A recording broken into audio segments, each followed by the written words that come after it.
urubuga rw'abaturage n'abayobozi. Umurenge wacu rero ukaba uhana imbibi n'umurenge wa Bushoki. Ubugeze turabatuye ibigori bye inakahako gusa ugurishizwa haba hazwe. Icyo gihe rero abo bafatanya bikorwa ati iyo twagize amahirwe abarundi baraza bakayitwara. Imyumbati nave meze gute? Soko rije rigashyira ku giciro, hari abashaka igiciro cyabo. Genda ugafata ifumbire bakakubwira ngo ni 21,000 uzishyura ngo n'amagana.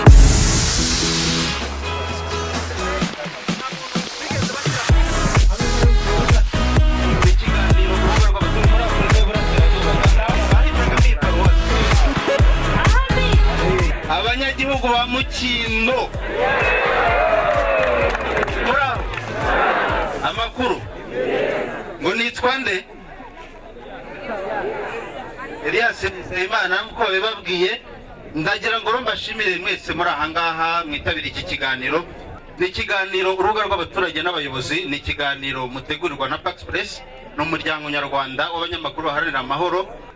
Uyu murenge rero duhagazemo ufite abaturage 26,892 ukaba ugizwe n'utugari 4 ukaba ari umwe mu mirenge igize akarere ka Gisagara, ukaba uherereye mu ntara y'Amajyepfo. Iki kiganiro mbere yuko tugitangira ari umuntu wabuzi amateka ya hari ahantu mbona antenne uze waje nkaguha ijambo ukatubwira amateka ya hari aha musozi Mukindo wa Makwaza bisobanuye iki? Ubundi navutse nanjye menye ubwenge bavuga ko ari Umukindo wa Makwaza hamwe Nyaruzi yahoze atuye, niko byavugaga. Haramanga Umukindo wa Makwaza Nyaruzi hari uwitwaga Nyaruzi haramanga Umukindo wa Makwaza. Yego. Uwo Nyaruzi rero umuntu w'ikigomeke yaje gukurwaho na Ruganzu, hanyuma Ruganzu yagendaga yagura igihugu. N'abandi bari ku ruhande bandi Nyanumva abanyagakecuru n'abampandahande abo bose yaje kubakuraho, hanyuma yagura u Rwanda akomeza kwitwa umusozi Mukindo wa Makwaza. Nyaruzi aza kwigira karaha kajyahe? Nyaruzi nyine yarapfuye yishwe na Ruganzu n'ingabo ze, hanyuma Ruganzu akomeza kwagura u Rwanda. Yasuzuguraga umwami se uko wabyumvise? Bari ibyigomeke b'icyo gihe bigometse ku mwami, bashaka kugira ngo bihe udusozi baturaho cyangwa akarere bakagira kabo. Ubwo rero kimwe n'abandi banyagakecuru na mpandahande n'abandi mwize amateka murabazi, n'ubwo buryo yiswe mu Mukindo wa Makwaza wa Nyaruzi yahoze atuye. Ngo niko bimezera ndi musaza hariya mwamumpera mikoro nawe nkumva ko munyuranya nguriya hariya. Elias ukira aho ngaho hano hari undi ufite icyo yagusubiza mu gihe atarabona mikoro turi hano ngaho muhe. Murakoze. Uwo mu kigomeke cyitwaga Nyaruzi yaratuye hariya koko nibyo, ariko akaba arahingaga ahantu hariya ku kabande yitwa ku Kanyirabwojo, ahantu ni naho bamutsinze aje guhinga n'ingabo ze. Ubwo icyo gihe rero amaze gupfa bahise bahagura nyine, nawe yaratuye ruguru iyo ngiye, ariko ubwo rumva ko yaragiye guhinga arangije hano hitwa mu Mukindo wa Makwaza. Natwe dukura twumva ko hano ari mu Mukindo wa Makwaza, ubundi nanjye Nyaruzi simuzi. Ubu mufite imyaka ingahe muze? Yewe mfite imyaka 65. Abasogokuru bawe ubwo nuko bahasanze? Hari abo bagiye bavuga amateka yabo, ariko nanjye niko nahumviye. Ese burahara ruguru tujyayo mujya muzamuka mukajya kureba aho Nyaruzi yaratuye? hariya tujyayo ku buryo hari n'agashyamba, hari n'umuyobozi mukuru w'uyu murenge wa Mukindo yari komine, yari yarahubatse inzu y'indangakamere yayo ndi ndangamurage. Yego. Iyo nzu rero yavuye ejo bundi niho abantu banataramiraga, hari na hoteli. Hari na hoteli? Ese kubivuga ngo hari ukagira ngo yarasenywe se? Yarahavuye buntige. Iyo hoteli? Nyaruzi yasize ayishenye? Oya. Nta mateka intambara yarashenye ejo bundi muri cyagihe duhunga. Noneho ntimugipfa no kuzamuka ngo mugere? Tugerayo, ariko hari iwacu turarinzwe. Ati tugerayo ariko hari uhita wigarura, hari iki muze? Hararinzwe, hariyo iyo twihuye n'ikibazo turagenda tukabongorera kaza kuturebera ibyo koko. Gitifu ni hatuye? tureka turi muri twese urumva tutari kumwe nawe niko turi kumwe ntabwo batugira hari bandi ariko kuri kubatsinda ni ingabo zabo ni daso aya eh gase yaje ejo ubundi ni ingabo zikuru z'igihugu ni ingabo zanyu zimwe zabanze intambara ushobora kuba mugiye mwikandagira uko urahageze uhita usitara uragaruka erega turabubahiriza kuko tuzi icyo bashinzwe ntabwo apfa kubavogera nuko rero murakoze agasozi ka magi se niba ari magi niba ari naho ni hariya oya imagi ni hano turi n'ubundi hano ni muri magi ngaya amashuri hari inkoko nyinshi zarahahoze kera tuziroreye ubwo ni nayo nkomoko se hano imagi nakubwiye ko bacarira runyinya oya ndavuga inkomoko yo kuhita magi nuko habaye amagi menshi bahubatse paruwasi no kuri paruwasi wa mugani bahubatse paruwasi kera abapadiri bavaga ku gisagara yego bakavuga bati tuzajya gucumbika imagi kuko imagi haragendwa kandi iyo tuhasanze n'abaturage baduha amagi bahita amagi gutya abapadiri bahitagamo iyi paruwasi wumva se ntabwo ari paruwasi icyo gihe kari agashuri kari agasantarari urakoze cyane muzehe reka rero twirukanke tujye no mu zindi ngingo tuganire nakomeje kubareba mbona mufite umucyo rwose bigaragara ko n'agafaranga gahari kongo yizire hano nkunda umuntu wirata ubukire rwose akira nguhe ijambo harahari muzehe igera n'imbere bakurebe muraho nitwa haje Roni Felician Roni se wayibonye ko yaje uyu munsi cyangwa se warigizwe uyu munsi ampaye haje Roni Valente waje tukegera haje Roni ariko tukaganira haje Roni mumpere mikoro ansubize ongera usubire amazina watubabariye ukatubwira gatoya cyane iryo zina ryatukomotse kuki ryakomotse muri cya citiriro sibyo cy'abazungu noneho rero abazungu bari muri gikoroni sibyo mbese u Rwanda rwari muri gikoroni ubwo icyo gihe noneho abanyarwanda biganzura abazungu ubwo data aravuga ati noneho haje Roni nuko rero mumfashe kuri mikoro iyi ngiyi ndumva itavuga neza nuko rero data ahita kwita atyo hanyuma rero twinjiye tuvuga ko hano hari ubukire rero dore ubukire nk'ubwira sibyo se dore ubukire nk'ubwira twebwe ubwo urabona ko turi abasaza sibyo abana bacu batwitayeho baratuzamura ngo dusaze neza sibyo baduha inshingano kandi baduha impamvu baranadupfunyika kandi natwe ubwacu turiha mu gishanga hariya hepfo imiceri n'imiceri ibishyimbo birera ibirayi birera ibigori birera nta kibazo dufite rwose amafaranga ujye kuri sako turabitsa buri wese afite agatabo ufite konti rwose jyewe kote ndayifite niba nanayifite kandi n'ejo nzaba nyifite oya wemere bagenzi banjye yuko babaye bayifite sibyo jyewe nzayifungura nyifunguye kandi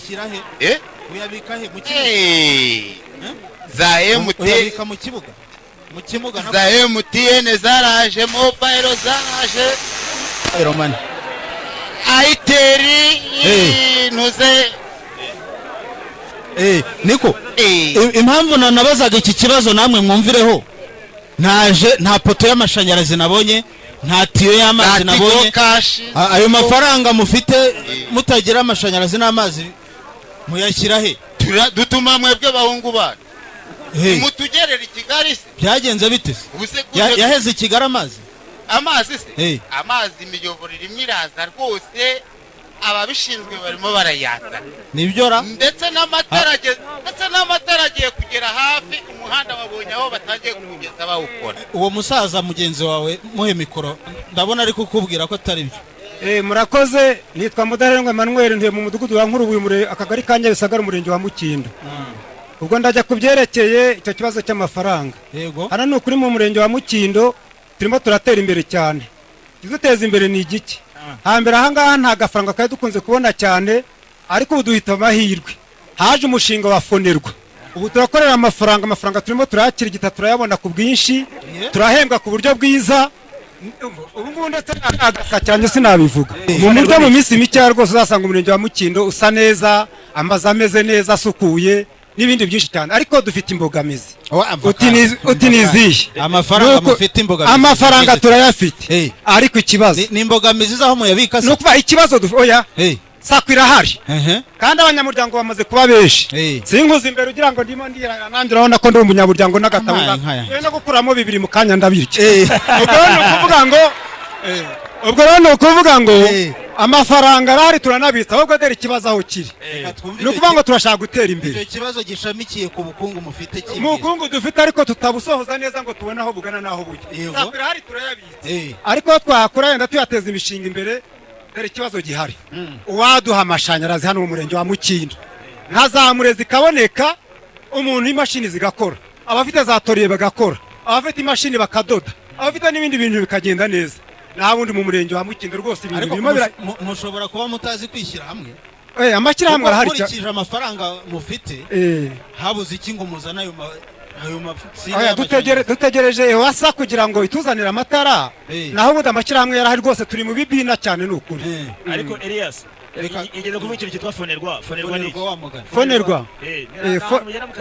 fonerwa ni umushinga waje ukorera mu turere 8 tw'akarere ka Gisagara uhereza amamo kazagira na za Nyanza ruguru iriya haruguru mbese ni imirenge ituye ku mupaka w'Akanyaru turarwanya isuri turaca amaterasi muteraho ibiti ariko mukenya amazi n'amashanyarazi amazi cyane nk'uyu murenge wa Mukindo hano kwaza murenge wa mudugudu wa Makwaza mudugudu wa Kabuga bakeneye amazi ubyari byo byose gitifu arabumva na haje Roni ese mwamenye ko pinide yaje twayumvise abashimiye cyane ibyo bintu bibira amatara n'amazi mu bidushakira nabundi amafaranga fonerwa yarayazanye tugiye gutera imbere murakoze mudushimire na gitifu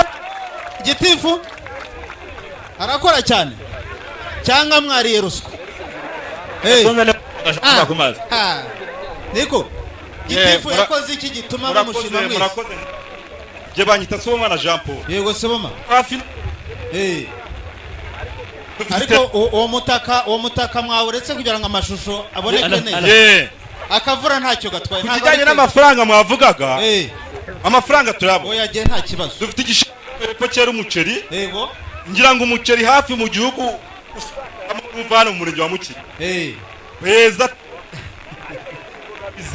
y'icyo mwavugaga cy'amatara n'amazi kwaza mubona yego dukenye amazi kandi ntago twe twabyigezaho tutabifashijwemo namwe nk'abayobozi ese muvoma mu rwego rw'igihugu muvoma namwe mutureberere tuvoma hasi hariya mu kabande hasi niho tuzamura amazi reka mbyumve neza amazi yarabuze yigeze kuza arabura cyangwa nta nayo mwigeze urebye Mukindo yego ntabwo higeze rwose hatugeraho amazi ngo azamuke tubone za rubine nta mazi yahigeze urebye n'aho amazi ari ni hasi hariya hasi rero ufite imyaka ingahe je mfite imyaka 38 iyo yose uyimaze utazi amazi meza muri za rubine abantu dutiyano kuri no musozi wa Makwaza nta mazi tugira tujya hasi hariya iyo mwakwibariza ingabo ziba hariya muri Makwaza nazo zijya kuyavoma hasi reka twumve gitifu cyavuga ijambo gitifu atubwira aho amazi yashyize abaturage ba Makwaza ababwira amazi ngo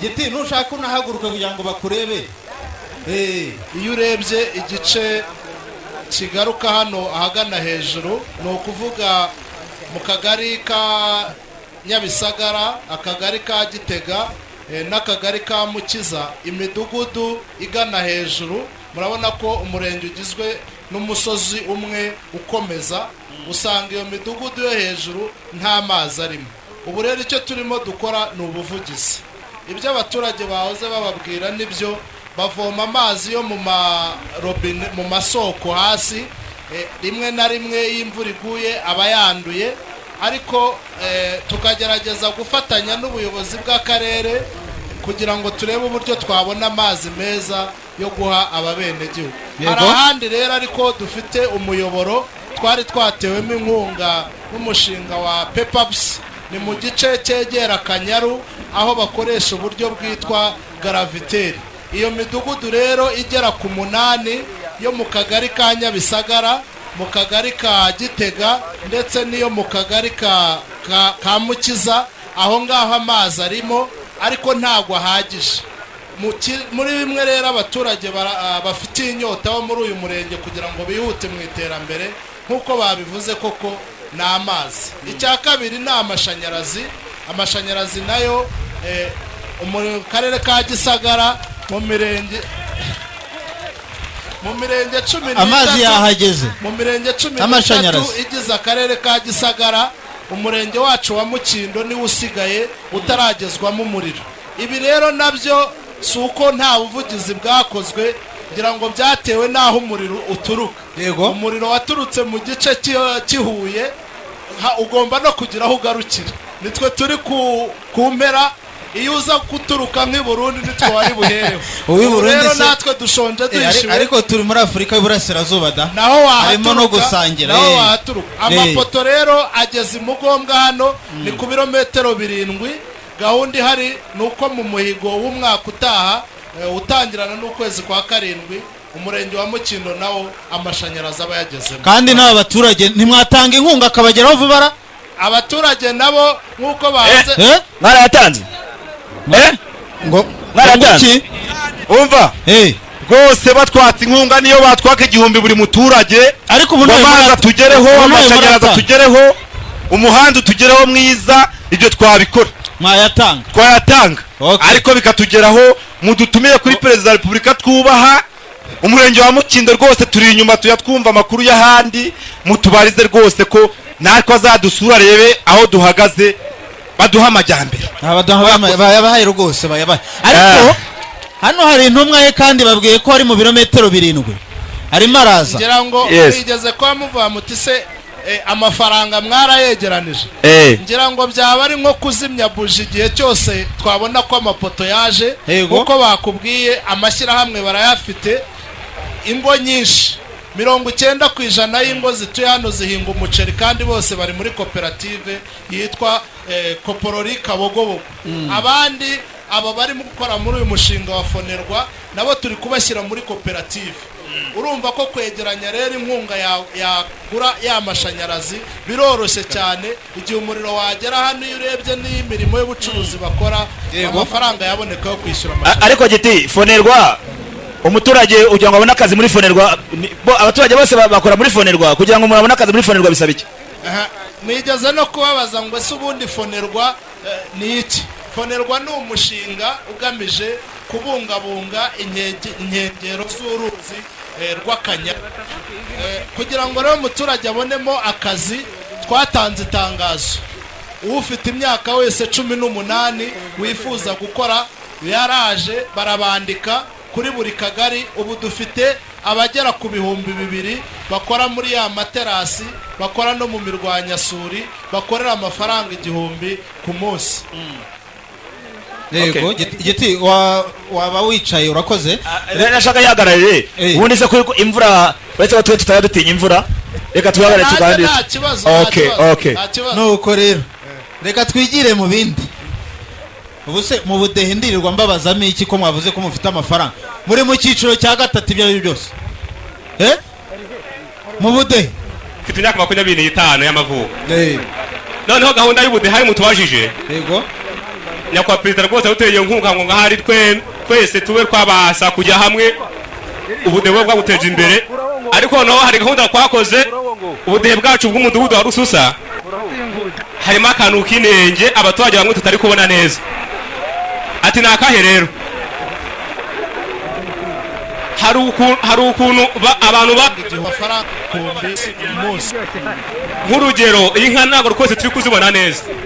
Nk'urugero ugasanga nimba inka ari baraguze nimba ari inka 3 nimba ari 4, inka y'ibyaye bayikwaka bakagusigira ngo ikibyaye. Aho ni muri gahunda ya gira inka? Ni gahunda y'ubudehe. Ubudehe gahunda ya gira inka nayo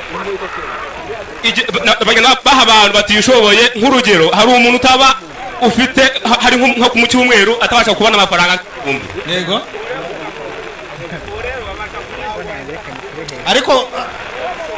ariko bagutwikiriye ariko akavura ariko katumye utabisobanura neza niko nibagutwikira ubisobanure neza noneho ikiri cyiza iyo gahunda yagira inka yego abaturage bayiha kuko nanjye mbona ari byiza cyane ariko se ko wageze muri gira inka twari mu byiciro by'ubudehe gira inka yaje ite gira inka se gira inka yaje muri gahunda yo kugira ngo ntabyo uramenya reka tubanze duhe mikoro ariko mwebwe mwihariye ijambo ariko abadamu baha ntabwo bavuga niko rwose ubudehe buragenda neza mwatubagije icyiciro umuntu abarizwamo ariko mwibuke ko fonerwa yatangiye ku itariki 20 z'ukwa mbere ibyiciro by'ubudehe byari byaragiye ubwo rero hari gahunda twasabwaga gushyira umuntu mu cyiciro cy'ubudehe kuba afite inzu afite n'ibikoresho by'ibanze ubu akaba yabona priorite yo kujya mu cyiciro cya kabiri ubwo rero kuvuga ngo kubafonerwa yaraje ngo twabarizwa mu cyiciro cya gatatu ibyo wenda ntabwo ariko ni mwebwe mwabyivugiye ko mufite amafaranga aje vuba ariko ntabwo yabashije kugera kuri buri wese burya no gupfa kwemera ko umuntu yafite ugira ngo urugero nkanjye narangije 2010 yego ngo umushomeri w'imyaka 5 ubwo rero nahise shinga urugo ndushinga nta kapitali ifite yo kuba nahanga umushinga yize ngo ndahanga umushinga azaho ibintu gushinga urugo se ugira ngo si umushinga mwiza nawe ni umushinga ariko hariho gufasha kubona ibikoresho by'ibanze n'imyambarire nuko rero noneho nza guhura n'ikibazo cy'ubukene n'ubwo bushomeri mu myaka 5 nari maze nararangije nta kazi mfite mu budehe ejo bundi byagenze bite mu budehe nyine ejo bundi rasa ku ntego ariko ntubona ko akavura kameze nabi twashyize abantu mu byiciro dukurikije ibyo dusaba uri mu babashyiragamo uri kuvuga ngo twa nanjye mu babashyizeho uko ndi perezida w'ubudehe twakurikije ibyo twasabwaga nimba umuntu afite inzu akaba afite ibikoresho by'ibanze yagomba kujya mu cyiciro cya kabiri noneho hari umuntu wabaga udafite inzu ariko nta n'ibikoresho by'ibanze wagombaga kujya mu cyiciro cya mbere ubwo rero ku byerekeranye no kuvuga ko fonerwa yaje irimo iragenda ihindura ariko rero hari aruguru hano hari yuko bari kuvuga umvise ko bagendaga bashyiramo ariko araho bamushyize ngo atishimiye byagenze gute ariko guma hafi ukomeze udufashe Valente ujye ubegereza imbere turebe ntabwo tuba oya no mudamu usobanutse utagira ngo ni igira imbere umudamu usobanutse ubundi bazanaga impapuro yego bakatubwira ko umuntu ufite ntabwo akwiye kujya cya kabiri ufite inzu ngo ni ukujya mu cyiciro cya kabiri iyo nzu nimba ibyo wari ufite byose warabitanze ukayubaka ubwo icyo cyiciro bagushyizemo amafaranga urumva uzayakura he wese bagushyize mu cya kangahe mu cya kabiri ariko kerene Valente ariko kerene ubundi ko mbona nta courage afite ababajwe n'icyiciro kerene ariko wakwegeye imbere ubundi tukanahana imbere niko gufashe rwose wigira imbere muragenda ukigiraho hato batazagira ngo ni inkangu ngwino duhuriremo hagati rwose kerene nuko uti ba ni bande shyira ku munwa icyo kintu gutya umbwira ko bazanaga impapuro bande se nari nzi ko ari mwe mwabikoze umukuru ariko mikoro yimushyirire ku munwa neza umukuru w'umudugudu niwe washyize mu cyiciro se ubundi wavugaga ngo ibyo utunze ubibazwa nande n'umukuru w'umudugudu yandika yaje mu rugo iwawe oya mu gasatere mu mudugudu dutuye inteko y'abaturage yabaga yateranye ukavuga ukarondora ibintu utunze yego ubwo rero ngo udafite inzu ngo niwe ujya mu cyiciro cya mbere ucumbitse mbese none uwaba warubatse inzu nta kindi kintu usigaranye iyo mituweli uzayigura wowe wasanze baragushyize mu cya kangahe ni icya kabiri kuko kubera ko ufite inzu kubera afite kandi nta kindi kintu nireba ariko urayifite si yawe inzu yonyine se wayiguramo iki wowe yabanza unyemerere ko ufite inzu irahari yawe yanjye ukaba unafite aho uhinga aho mpinga ndahafite ariko ubutaka burahari baciyemo amaterasi ariko hari undi muturanye udafite namba baba barashyize mu cya kabiri Ku cya kabiri udafite iki udafite namba nk'ibyo ufite waba washyizwe mu cya kabiri ku buryo wenda uvuga ko wowe bakurenganyije ati karabaye reka twumve undi Elias hano icyo atandukaniyeho muhe mikoro muhe mikoro nimutinye imvura rega iyi ni imigisha Iradukunda Emile Emile Iradukuka kangurane mikoro cyane nimugire vuba ariko tujye no kugama di ngira ngo uriya yararimo hari aho yararimo abiganishaho yego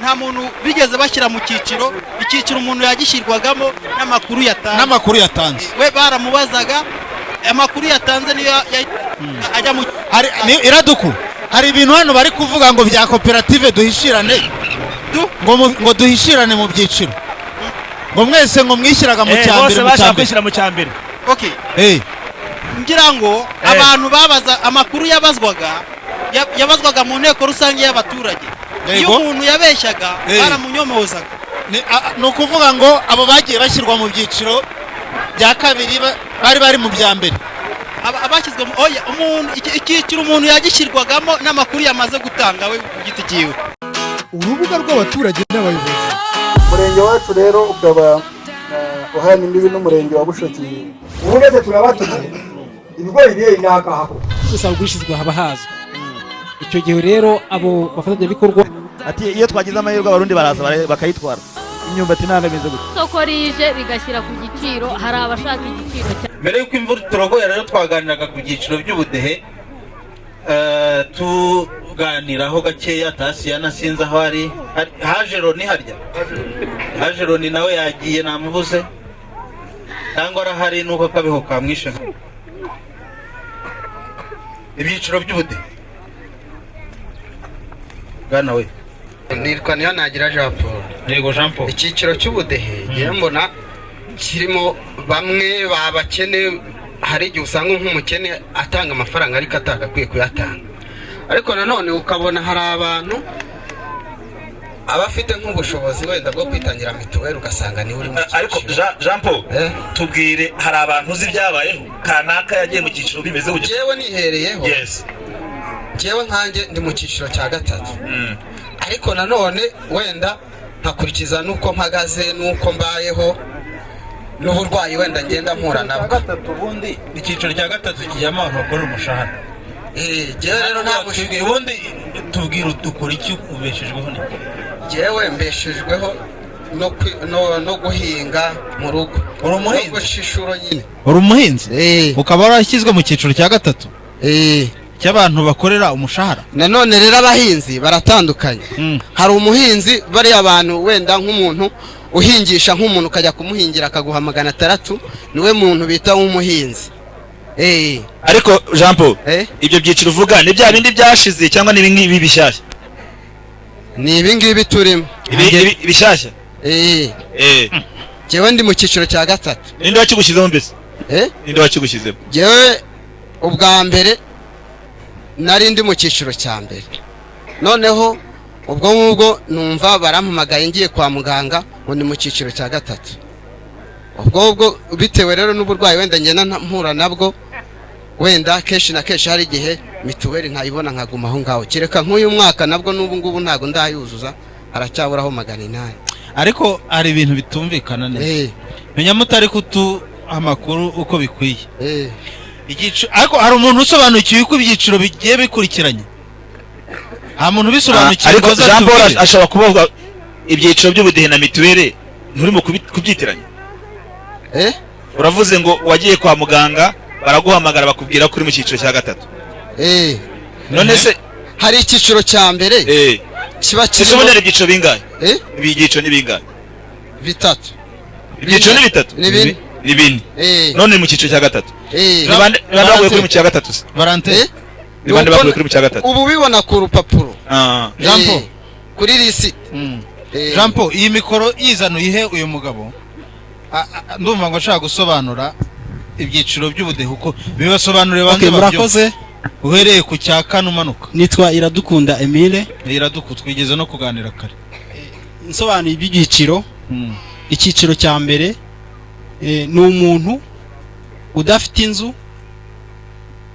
urya bimugoye, ndetse mu rugo iwiwe akaba nta muntu ushobora kuba afite imbaraga zakora imirimo y'amaboko. Icyo ni icyiciro cya mbere. Ikindi cyiciro cya kabiri ni umuntu ufite inzu,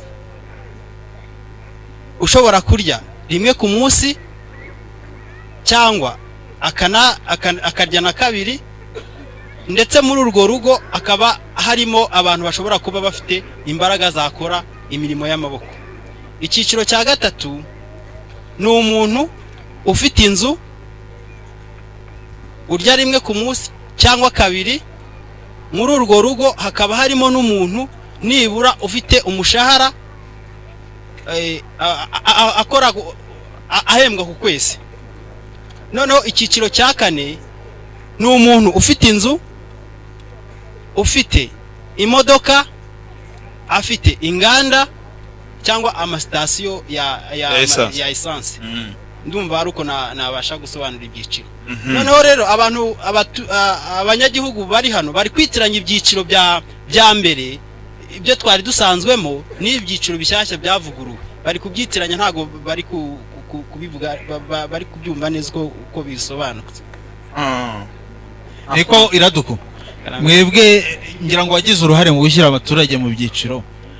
Nawe ubwawe uko bimbwira ndumva byumva, ariko wajya kumva ibyo nka Jean Paul avuga ukumva ibyo ari byose amakuru yatangwaga n'abahari. Namwe ubwanyu mwarabyumvaga se? Ngira ngo amakuru ukuntu yatangwaga, buri muntu yabazwaga. Uriya Jean Paul uramuzi? Ndamuzi, n'uwaha Igitega. Akaba ari mu cyiciro cya gatatu. Niko abyivugiye. Ntago ari mu cyiciro cya gatatu, arabyitiranya n'icyiciro giheruka. Ibyiciro arimo avuga ntago ari ibyiciro ibyavuguruwe ibi ngibi. Ibi bishyashya se Jean Paul? Bishyashya ntago ari byo ari kuvuga. Jean Paul egera hano ari kungwina. Ariko Jean Paul wishyura ngahe muri mituweli? Wishyura ngahe muri mituweli? 15. Ariko Jean Paul urumwe igihugu winaha nawe? Reka buriya abantu rero buriya bagenda batandukanye. Buriya nifitiye n'ikibazo, ubundi njya nanga buriya n'umuntu. Ariko ucururuke tuganire duseka. Oya ntagira umuntu kuvugisha amagambo menshi. Ariko nujyo namwenyuramo gake byibuze. Reka nabyo biba bikenewe Jean Paul. Reka nanjye mbabaye. Niko yuko bitama agatwenge rimwe na rimwe. Isi niko iteye nyine, ugira ngo se bizagera niko bimeze. Valente, nge rero nkurikije ibyo Jean Paul avuga nibyo uriya munyagihugu atubwiye, ndumva nta ijambo gitifu. Hari ibintu barimo kuvuga bijyanye n'uburyo abantu bashyizwe mu byiciro ziriya critère. Nagize ikibazo, nari ngiye gutekereza mu cyiciro cya gatatu nk'uko Jean Paul yavugaga arimo. Ngira ngo ushatse waba wisubire mu cyiciro cyawe. Baravuga ko ari umuntu ufite inzu, ufite umushahara. Hari ibibazo bibiri nagize, ubwo niho nagira ngo wenda nk'ubuyobozi budusobanurire. Ese ko nta nzu ngira, ndakodesha.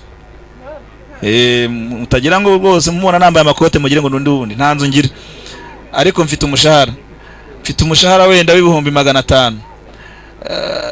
N'umuntu ukora muri VUP, sinzi niba tutubwita umushahara, cyangwa se ufite umupranto, kadufata umupranto, cyangwa se undi muntu wese ukora 40,000.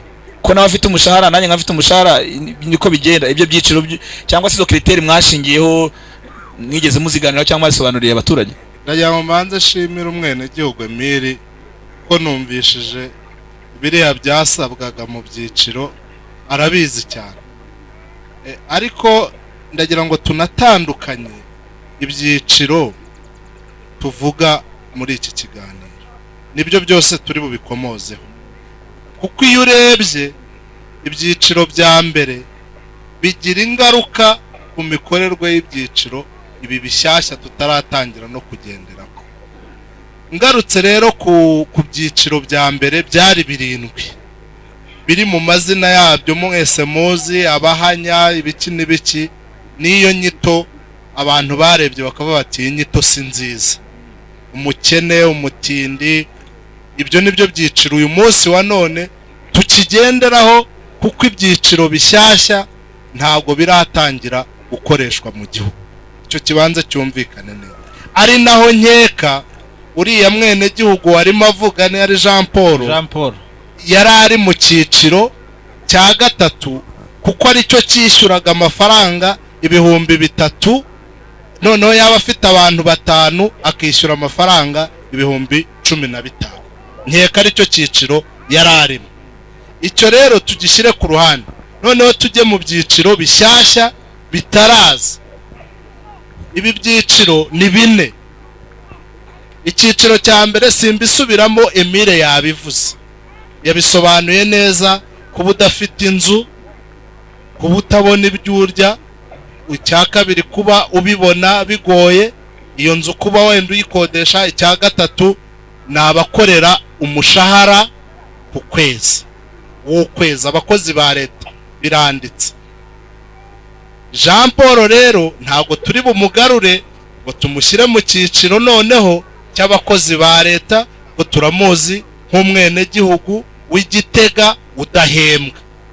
Ubwo icyiciro yashyizwemo iwabo arakiza. Ese ntanze afite ngo ni icya gatatu?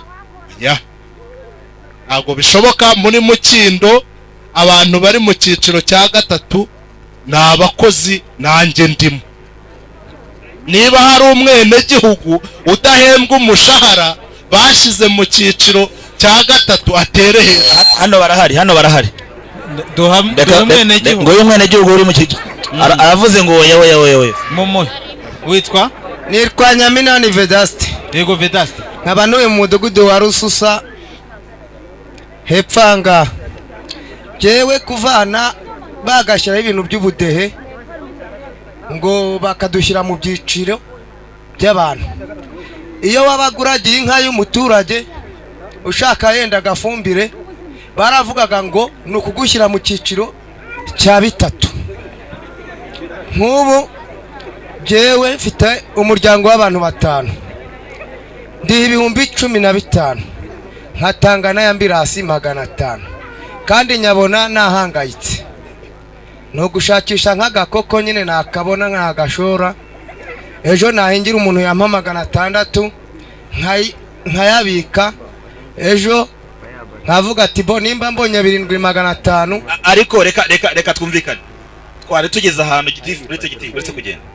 Twari tugeze ahantu gitifu yasobanuraga niba hari abantu bari mu cyiciro cya gatatu kandi atari abakozi batagira umushahara. None rero urimo uratugarura muri bya byiciro byashize. Tubwire, hari abantu mwaba muzi muri Mukindo batagira umushahara bari mu cyiciro cya gatatu? Icyo kibazo dufite. Kwese rwose bunu munatugwe ngo dushyire hejuru wasanga ari bose. Bari hese amikoro umubyeyi mwe kutujijisha kandi mwumve neza ibintu. Wowe reka nguhere, uri mu cyakangana? Ndi mu cya gatatu. Ndi mu cya gatatu. Mu byiciro bishyashya uri mu cya gatatu. Iwacu ntibirigira bigira aho ngaho, turakivuriza kuri bya bindi 3. Ibyo rero byararangiye, twabirangije. Nicyo ngicyo niwumva n'umwene gihugu wundi twumve nabo. Muhe nawe twumve. Abantu batekereze mu byiciro bishya. Ejo bundi ntabwo mwari gushyira mu byiciro. Niho tugeze. Mukecuru bundi byagenze bite? Yewe guhera ku bwa mbere nari ndi mu cyiciro cya 2. Yego. Baza kumpa n'ikarita ikibirizi bayishyira muri mituweli kubera ubumuga nari ifite. Bakimara kumbaga kugeza ubwo bankuye muri iyo mituweli bashyira mu cya 3. No kugeza kuri ubu ngubu uri mu cya 3. No kugeza kuri uyu munsi nta mituweli ngiranye. Oya reka tubanze umva. Ejo bundi bakora gahunda y'ibyiciro by'ubudehe. Turi mu cya 3. Elias. Ndi mu cya 3. Elias. Ariko iki kintu Valante, ikintu bitumye numva gitifu, subiza gitifu mikoro. Ubundi gushyira abantu mu byiciro by'ubudehe byakozwe bite? Kuko biragaragara ko abaturage bafite amakuru ya kera wagira ngo byakorewe ahandi hantu bitari muri bo. Hari umwene gihugu wigeze kubikomozaho aravuga ngo baguhaga ifishi iriho ibibazo ukagenda usubiza. Ubwo rero uriya mwene gihugu nkeka nawe ifishi yarayibonye.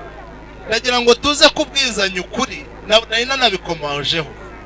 Ibyiciro bya mbere bifite ingaruka ku byiciro bishyashya bitaranakora. umwenegihugu wese azi ko icyiciro yari arimo mbere n'ubu ngubu aricyo agomba kujyamo, cyangwa se ibyiciro uko yari ari mu cya gatatu mbere uyu munsi nanone ari buze ajye mu cyiciro cya gatatu.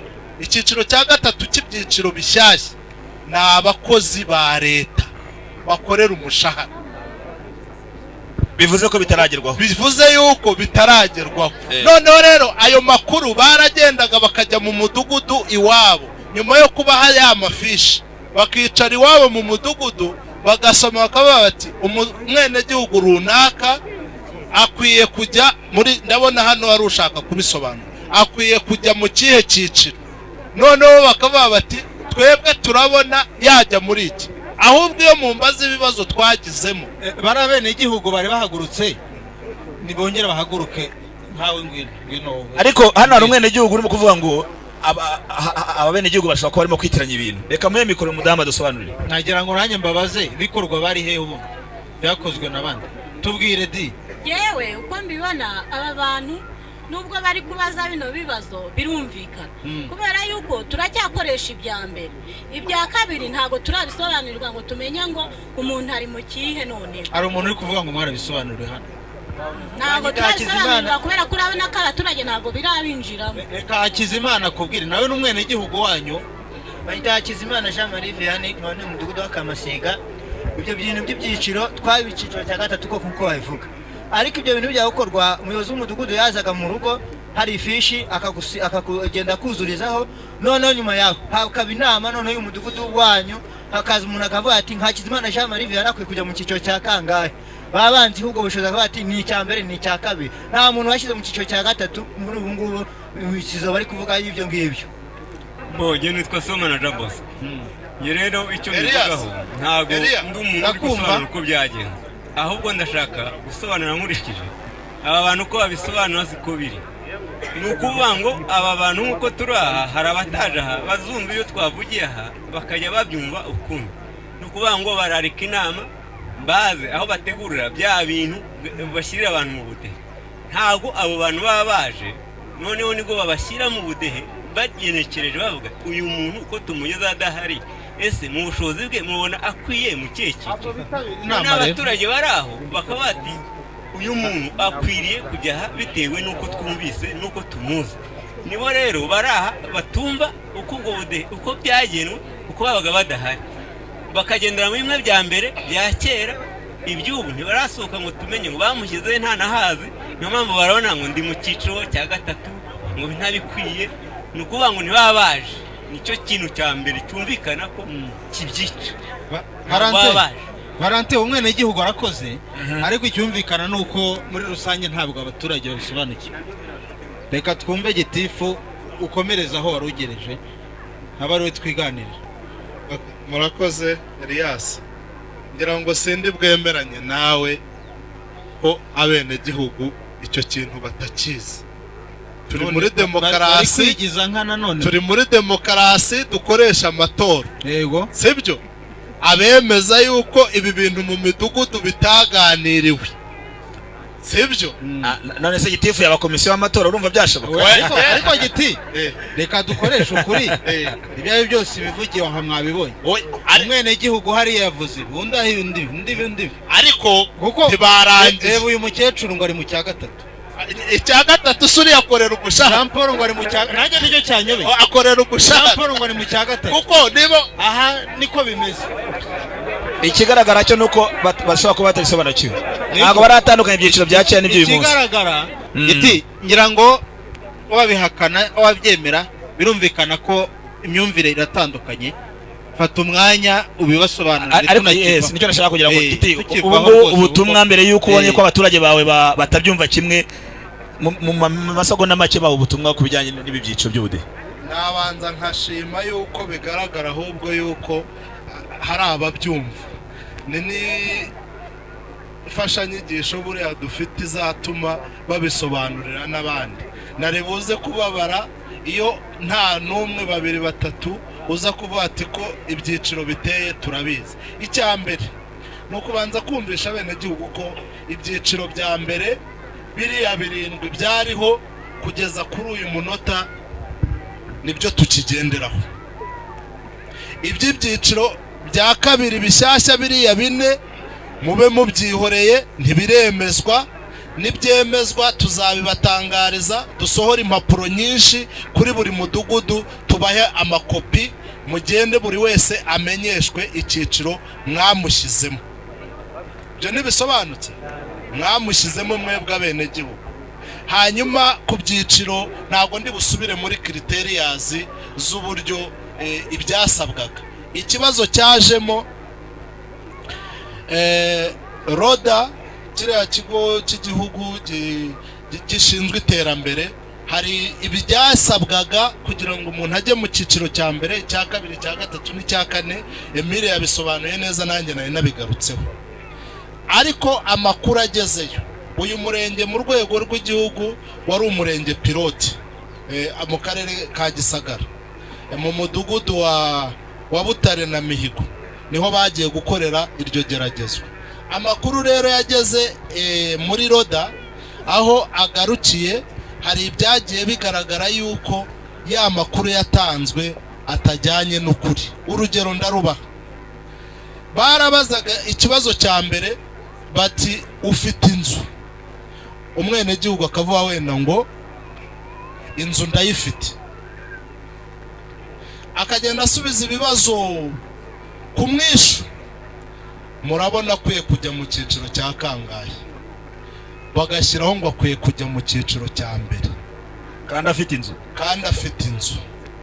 Tayari ikoranabuhanga ryaraje, hari uburyo bashyize muri iyo mashini isoma ayo makuru wagiye usubiza. Ya mashini yareba ibyo wagiye usubiza, yareba n'icyiciro bagushyizemo, imashini ikavuga iti uyu muntu turabona iki cyiciro arimo kitajyanye n'amakuru yatanze, ahubwo yakabaye ajya mu cyiciro kindi. Muri kubyumva? Badusaba yuko bazabitugarurira ahari ibyo bibazo bigasubirwamo. Ubu rero nicyo tugiye kujyamo nyuma y'iki cyunamo, kugira ngo abagiye bagaragaza amakuru atajyanye n'ibyiciro barimo bisubirwemo. Ubwo niyaduhishirane se njya numva bavuga inaha. Aha, ikintu bavuga ngo cyitwa duhishirane. Icyagaragayemo rero nacyo muri gushyirwa mu byiciro ibi bine bishyashya, twagiye tugira imidugudu. Urugero, umudugudu wa Gitwa mu kagari ka Mukiza, abenegihugu bose ingo zisaga 100 baragiye bishyira mu cyiciro cya mbere bose, uhereye no ku mukuru w'umudugudu, uhereye na komite y'ubudehe mu mudugudu, bose bajya mu cyiciro cya mbere. Ubwo ni ukuvuga ngo babe mu mudugudu wa Gitwa nta nzi haba, ntibarya, mu by'ukuri aho hantu ni barara ku gasozi, ni muri pariki, baba ku gasozi niba banahari. Ayo makuru noneho wagenda usoma ibindi bibazo hasi, ukabona yaribeshye avuga ko afite inzu, ko anarya wenda bigoranye. Imashini se kutureba yavuze ko afite inzu, hasi bashyizeho ko ajya mu cyiciro cya mbere gute? Ngiyo duhishirane, twese twigire mu cyiciro cya mbere, noneho tuzishyurirwe mitiweli. Niba mwana akurikiye neza, wagiye wumva bagaruka ku ijambo, ayo mafaranga wayakurahe? Nari nteze ko abanyamakuru muza kubabaza ngo ariko ayo mafaranga n'ayiki, ntawigeze abibabaza. Ariko wasangaga batubeshya ntayo bafite. Bashakaga kuvuga ngo ko ndi mu cyiciro cya kabiri. Neberwa n'uwababwiye. Ariko Giti, ubundi ntibishoboka, erega ndi hano. Ndi kumwe n'abenegihugu hano. Ntabwo bishoboka ko umuntu ashobora kujya, bose bashobora kujya mu cya mbere. Niba ariko bimeze, cyangwa nawe ntushaka kwerekana ko umurenge ufite ibibazo bya mikoro. Utangira ikiganiro bakwibwiriye bati ubu turakirigita ifaranga, nibo babikwibwiriye. Iyo baza kumenya kuri bubaze ikibazo cy'ubudehe cy'ibyiciro, ubanza bari buvuge bamwe, si bose, hari abafite ukuri, hari abari buvuge bati turakene, bazi ko wenda uri bunahindura ibyiciro by'ubudehe bunona. Icyo rero nashaka kuvuga, nta wababwiye ngo leta izishyurira mitiweli, twagiye tugira na kesi z'abarimu ndabyemera bahembwa amafaranga atari menshi, ariko ugasanga umwarimu arimo arakompureninga, yohereje message ku karere ngo njyewe ngo bashyize mu cyiciro cya gatatu ngo kandi mfite umwana ngo wiga muri kaminuza. None se ibisabwa kugira ngo ujye mu cyiciro cya mbere cyangwa icya kabiri kutabikwije, uragira ngo ujye mu hajemo yuko umukozi wa leta ukorera umushahara ari bujye mu cyiciro cya gatatu. kandi yego Valentine, mwebwe muri kuri tere mubana n'abaturage nk'urwo rugero utanze rw'umwarimu, iyo murebye mubona biriya byiciro babahaye bijyanye n'amikoro bene igihugu bafite koko, ku buryo nta mwarimu ushobora kubahembwa amafaranga gutya bikitwa ko afite umushahara ariko mukamushyira mu cyiciro cya gatatu, nanjye ndimo kandi umushahara wanjye ukubye inshuro 10 uwo mwarimu. Erega Valentine, mwebwe murebye ese ntago byaba ari ikibazo cy'amabwiriza yaba aravuye hejuru bakabaza bati mushyiramo abantu namwe mukajya mureba muti runaka afite umushahara mugahita mumutira mu cyiciro cya gatatu? Erega Valentine, hari umwene gihugu watangiye avuga ati kwigira ni ijambo dutoye vuba ariko ni ryiza. Nidukomeza kuvuga ngo umuntu wese afashwe, ni hahandi n'ubundi igihugu nacyo kizahama muri ya nzira yo guhora dusaba. Ubushobozi bwa mwarimu ni buke ndabyemera, umushahara wiwe, ariko uko biri araruta wa mwene gihugu we utabona nayo make mwarimu abona. Twavuga ngo uko tugenda dutera intambwe, kuki umubare w'abantu utagenda wigira imbere uko tugenda twishobora ngo tugende tugaradiwetinga nk'uko wawundi yahoze akubwira ati njyewe ndi mu cyiciro cya kangahe ariko ndashaka kukivamo graduation. Ariko Giti, iyo graduation uvuga reba kuba uri kumwe mu cyiciro kimwe na mwarimu Giti, ndumva atari ikibazo. Niko umunyamabanga nshingwabikorwa w'umurenge ufite imodoka na mwarimu utaragura igare, mwese muri mu cyiciro kimwe. Elias, ibyo uvuga nanjye nkubwiye ibibazo mfite.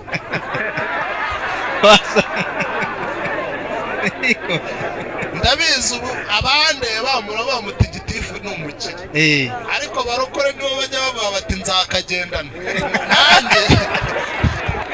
nanjye buriya kredi ndagendana nayo, niyo ukwezi kwashize ntago nirwa njya kuri konte kuko nta gisigaraho.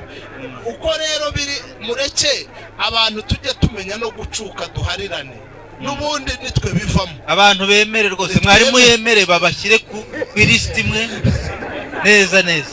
Ariko Elias, ariko nawe uri ku list imwe na ministry, nanjye ndi kuri list imwe na ministry. Ubu nawe wakwegera wamubwira amarira yawe, wasanga ndi kuri list imwe na deputy, sibyo? Ariko se birajyanye, byo birajyanye.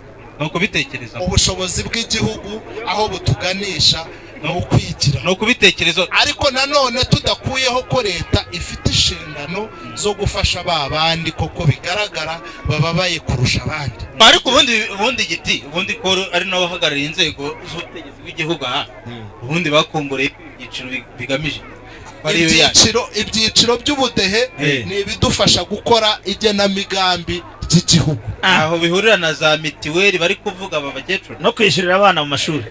Ibyo nabyo byazamo kuko biri budufashe kubona ngo icyiciro cy'abatishoboye cyane barangana iki, ariko biri budufashe no kubona imibare yo kuvuga ngo abakorera leta nabo barangana gutya, sibyo? Abafite aho kuba barangana gutya, abatahafite barangana gutya, abarya gatatu ku munsi barangana gutya. Ryagena migambi ry'igihugu rize kubona aho rihera rigendeye kuri iyo mibare yaturutse mu byiciro by'ubudehe. Ikibazo rero gifite abene gihugu cyangwa kwa guhishirana abene gihugu bafite, baravugaga bati aha anshyira mu cyiciro umwana wageze mu 6 nk'abana baza bakorera 2 hano, hanyuma ejo bundi nzamurira iki muri kaminuza.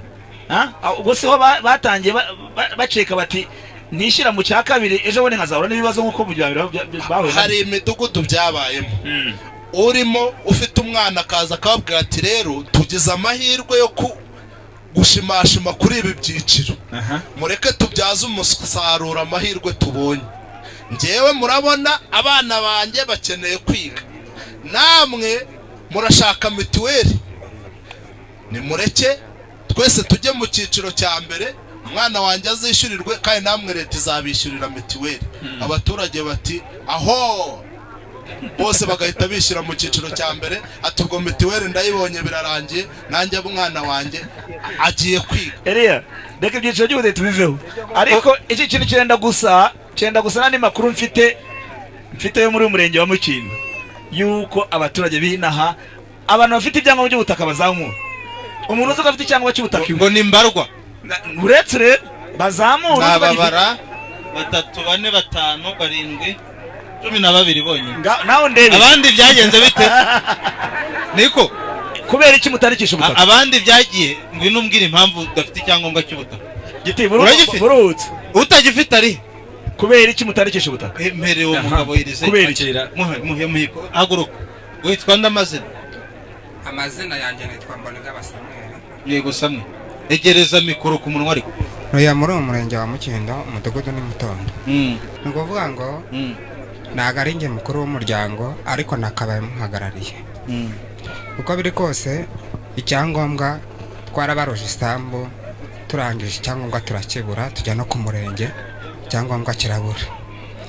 Batwohereje kuzajya ku Gisagara ku karere, ariko twabuze tike.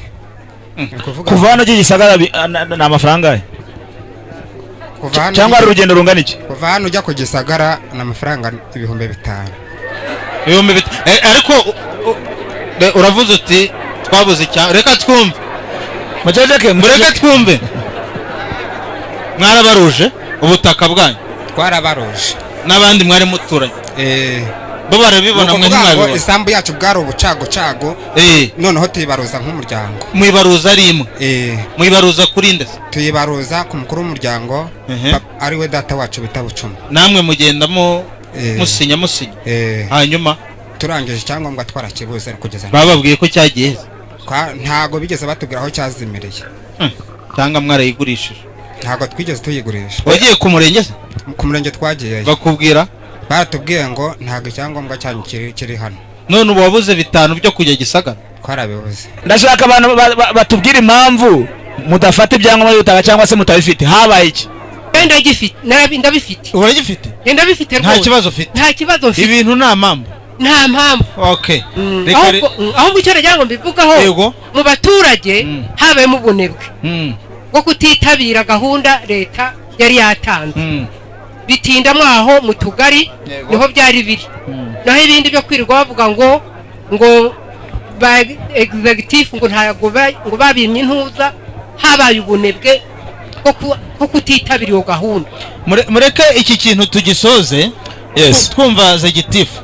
Icyo rero mwari mwambajije kijyanye n'ubutaka n'ibyangombwa by'ubutaka, nibyo Sabimana yarabivuze neza. Twashishikarije ababenegihugu gufata ibyangombwa by'ubutaka. Byari muri buri kagari, Runyinya, Nyabisagara, Gitega na Mukiza, babibasangishije iwabo. Imbogamizi imwe nabonyemo nuko basaba yuko kwishyura bajya kwishyura kuri banke populaire iri mu Migina. Mu byifuzo byacu twasabaga yuko baza bakishyurira kuri sako hano iwabo, ntibakora urugendo rwo kuva ahangaha ngo bajye mu wundi murenge ku birometero 10 agiye kwishyura ya mafaranga 1,000. Iyo ni imbogamizi imwe. Imbogamizi ya kabiri, ntago abenegihugu bose baza agaciro k'ubutaka. Ntago bazi ko kuba ufite kiriya cyangombwa cy'ubutaka ari bwo ubufite isambu yawe. Ibyo rero nibyo tubashishikariza, dukoramo ubukangurambaga kugira ngo bumve agaciro kawe. Hari n'uwambwiye ati isambu se ko nyifite icyo gipapuro ni iki cy'ubundi, hari uwenda kuza kumbuza guhinga isambu yanjye ko nyifite. Tukabashishikariza rero yuko kuba ugifite wagitangaho n'ingwate muri banki, ukaba wabona inguzanyo muri banki kugira ngo witeze imbere. Ibyangombwa rero kiriya kigo gishinzwe iby'ubutaka baraje dukora campaign yabyo, ni ubukangurambaga kugira ngo baze kubitwara. Bamwe barabifashe, ariko ubu noneho uyu munsi wa none ibyangombwa byose barabijyanye, ubu biri i Nyanza. yagiye gukora iki Nyanza? I Nyanza babijyanyeho kubera ko banze kubifata ku ntara. Ahari ibiro by'ubutaka ku rwego rw'intara nibo babifite. Uyu munsi wa none ubwo wagikenera ni uguca mu biro by'ubutaka ku rwego rw'akarere, wishyuye na ya mafaranga ugomba kwishyura kuri banki, ukajyana gitansi, hanyuma umukozi wo ku rwego rw'akarere akajya kugusabira ku ntara i Nyanza, kikazabona kugaruka. Kubera ko byari ahangaha batabyishyura batabijyana, bakaba bati dushobora no uburyo umutekano wabyo biri mu tugari hirya no hino bishobora kwangirika, baravuga bati reka tubijyane bijye kubikwa ku ntara. Ariko banyuze ubwo muri iyo nzira, cyangwa umuntu akaba yakongera akakora ubuvugizi andi mahirwe ya nyuma, niba ariko nayita, iyo uburyo byakongera bikagaruka bikaza ahangaha, ariko noneho nabo bakumva yuko ari imodoka ibizana, ari abakozi baza kubibaha, ari amafaranga nanone abahangirikira, ntibongere gukina n'umutungo wabo bakaza kubifata. Ese Giti, birumvikana ko abenegihugu wenda barangaye, ubu hari nk'icyo nakwita amahirwe ya nyuma nyine, kuko urumva wabuze itike y'Igisagara, niba bizanamusaba kujya n'i Nyanza ku ntara, noneho azakirika burundu. Hari ukuntu umurenge utekereza kuzabafasha cyangwa gusaba ikigo cy'ubutaka kuza hafi wenda umunsi umwe 2-3. Nicyo narimbuze nti ni ubuvugizi, nicyo kitubesheje, turi abakozi babo. Ubwo n'ubundi twakomeza tugakora ubuvugizi, umukozi wari ubishinzwe ufite nimero ye, naza kumuhamagara, n'ubundi turahura aho bakoraho muri Fonerwa, dukorana n'abinama bari benshi, umuntu akaba yabamenyesha umwanzuro niba ariko umuntu nkeka ko bishoboka gukora ubuvugizi bikaba byakongera bikagaruka. ngira ngo utaragenda, hari akantu kajyanye nanone n'ibyangombwa by'ubutaka. Hari abaturage, hari abenegihugu bavuye hajyane muri ntuye nabi bakaza gutuzwa ku midugudu, bagasabwa ko bagomba kumvikana naho bafashe ibibanza mu midugudu. Abo benshi muri bo nta byangombwa by'ubutaka ngo bafite. Byatewe n'iki? Ibyo nabyo ni ya myumvire usanga y'abenegihugu. Si naho gusa, hari naho ugera ugasanga umuntu yaguze n'undi ubutaka, bakandikirana ku rupapuro rwo mu ikaye, hanyuma ngo abayobozi baho bakabiha umugisha ngo ubwo bugure bwabaye. Ndagira ngo nongere mbibatangarize ko ubwo nta bugure burimo. Ubugure bwemewe ni ubukorewe imbere y'umukozi ushinzwe iby'ubutaka ku rwego rw'akarere. Abo rero nabo mu kujya gutura ku mudugudu. Ariko Giti, naho reka tubasobanure. Uriya muturage Jean Paul wifitiye akantu kangana gutya, azajya kugura na Valente, batege bajye Gisagara. Niko bimeze. Ako kantu k'amafutika k'ibihumbi 20-30. Itegeko riravuga ngo nta witwaza ko atamenye itegeko iyo ryatangajwe. Ese nta mukozi w'ubutaka uba ku rwego rw'akarere? Ku rwego rw'umurenge ntawe turagira, ariko amarokritoma yari yarahagaze, minisiteri y'abakozi ba leta yatanze uburenganzira, natwe bagiye kuduha umukozi ushinzwe iby'ubutaka ku rwego. Ariko se nk'umuyobozi w'umurenge ureberera bose, urumva aho hatarimo ikibazo, ahubwo nawe ukeneye gukorerwa ubuvugizi. Ariko ntago nanone umwenegihugu watavunika, ntago nakuraho itegeko cyangwa ibwiriza rihari, kubera yuko ryafashwe n'urwego rubifitiye ububasha. Ngewe icyo nshinzwe ni ukurishyira mu bikorwa, ariko nkakora n'ubuvugizi, nkagaragaza izo mbogamizi zirimo zo kuba biri kure, aho kuba desantararize biri santararize ahubwo, kuko babizamuye. Hanyuma icyo Valente rero yarambajije mu kujya gutura ku mudugudu, uko bagurana, uhaye umwe ikibanza akamuha ingurane hahandi hepfo, ubwa butaka yamuhaye bakabaye bajya kuri biro y'ubutaka ku karere guhinduza, kugira ngo bwa butaka bwandikwe kuri wa wundi ubufite. Ni ikibazo rero nacyo cy'imyumvire no kubiha agaciro. Ahubwo nge ndabona ari ikibazo cy'uko abaturage bakora urugendo rurerure rwo kugira ngo bakore izo transfer. Nibyo byakabaye byiza iyaba byakorerwaga ku rwego rwa buri murenge, bikava ku rwego rw'akarere bikamanuka bikaza ku murenge. byaba ari akarusho bigiye no ku rwego rw'akagari ndetse ku buryo bikorerwa iwabo badakoze izo ngendo kuko kuva aha ngaha ugera ku Gisagara hari kilometero zirenga 30. Giti reka rero bashimire cyane kuba mwemeye ko tuganira muri iki kiganiro cyacu. Abaturage b'umurenge wa Mukindo, abene gihugu, mureka dusoreza aha ngaha ikiganiro urugo rw'abaturage n'abayobozi tugisoreza aha. Isomo nkuyemo ni urwego tugezeho rw'imiyoborere, aho abenegihugu nabo ubwabo uyu munsi babasha kwishimira ibyo bamaze kugeraho ndetse bakagaragaza n'ibyo babona bibazitiye mu iterambere iwabo.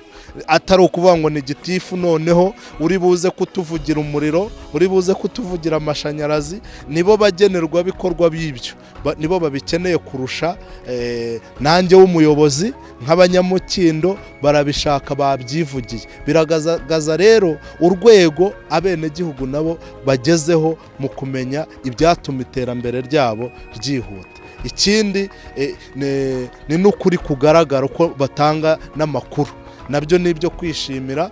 Atavuga ati ubwo gitifu ahari sindi buvuga ibi ngibi, akavuga bati ibi biragenda, ibi ntibigenda, turifuza ibi ngibi, batishisha abayobozi. Ngira ngo ari nka kera mu buyobozi bwatambutse bwa mbere ya jenoside, nta muturage wagahagaze hariya ngo avuge ati executive ibyo avuze sibyo, ntabwo byashobokaga, ariko arabivuga, ni uburenganzira bwe, ni ukwisanzura, ubuzima bugakomeza.